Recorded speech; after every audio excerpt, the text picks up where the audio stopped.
Bonsoir. Ce soir, j'aimerais vous parler du jaspe. Le jaspe, j'en ai quelques morceaux ici. C'est ça. C'est banal. Ça coûte pas cher, mettons. On se dit dans le fond, pas que c'est moche, mettons, comme ça a l'air de pas grand chose, mais c'est dur. Et c'est cristallin. Euh, c'est une pierre qui est apaisante, qui calme. N'importe quelle sorte de jaspe, ça va vous calmer. Ok?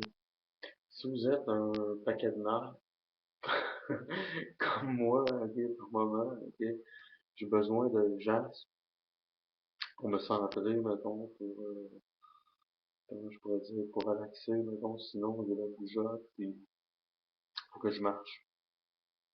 Puis c'est pas mal ça qui arrive.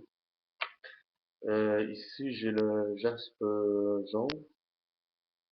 Euh, je m'en sers pas souvent, à part quand je suis couché sur mon lit, mettons, je le mets sur mon chakra du cœur, le chakra sacré. Euh, Ici, j'ai le jaspe paysage. Je m'en sers moins que le jaspe rouge. J'aime beaucoup. Le jaspe rouge, je pense, c'est mon préféré, un de mes préférés. Le jaspe paysage, je l'oublie par moment. Je sais pas ce que ça fait, juste. Ça doit être une plante qui est bonne pour méditer, pour se concentrer, pour se calmer, pour se centrer, euh, comme tous les autres jaspes. Ici, j'ai une pierre intéressante. Là, c'est vert, puis il y a comme un point rouge à quelque part.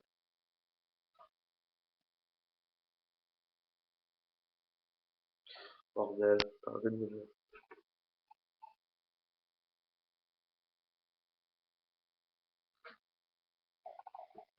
Ok, je sais pas si vous pouvez voir.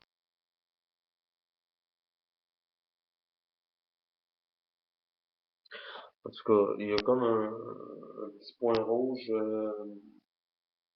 dans le cristal. C'est un cristal vert. Ça, c'est de l'héliotrope. L'héliotrope, donc, c'est tout le temps attaché le rouge. Il y a des légendes qui racontent que, mettons, c'est le sang carrément des dieux, Jésus a levé, qu'il y a sur cette pierre-là, mettons. Puis, en grec, mettons, l'héliotrope, ça veut dire tourner vers le soleil. C'est assez étonnant, hein, cette pierre-là, je l'ai redécouverte. J'en avais, mais comme, j'avais comme oublié dans une pierre. Euh, je l'ai utilisé, mais comme, pas comme je l'utilise maintenant. J'aime bien le feeling que ça apporte. C'est une pierre, j'ai l'impression qu'il y a une pierre de protection aussi, les métropes. C'est pas juste un jaspe simple. Euh, c'est appelé couramment aussi jaspe sanguin. Ça, c'est son nom comme actuel. Héliotrope, c'est le nom un peu comme dans la Bible.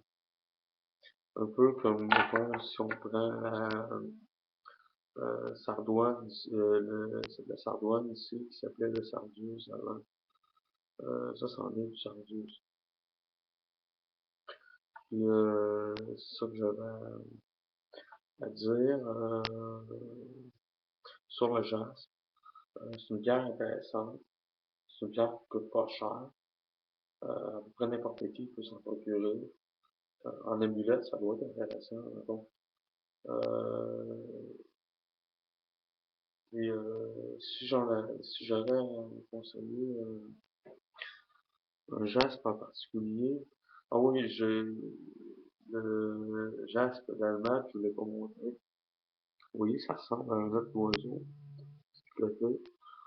Ça encore, mettons, ça rentre dans le la catégorie des jaspes que j'ai pas exploré comme totalement, mettons, comme à part le rouge puis le sanguin, les trois autres, mettons, je suis moins familier. Euh, je commence à comprendre un peu comment le jaspe opère sur le corps, sur la physique, les oligo-éléments qui sont en action. Euh, c'est tout ce que j'avais à dire sur le jaspe. Puis, procurez-vous au moins du jaspe rouge puis du jaspe sanguin. Mettons. C'est bon à voir ce plan-là. Okay. Pour ce qui est des autres, mettons, si vous aimez vraiment le jaspe, vous allez être intéressé à vous en procurer d'autres. Mais les deux must, c'est ces deux-là.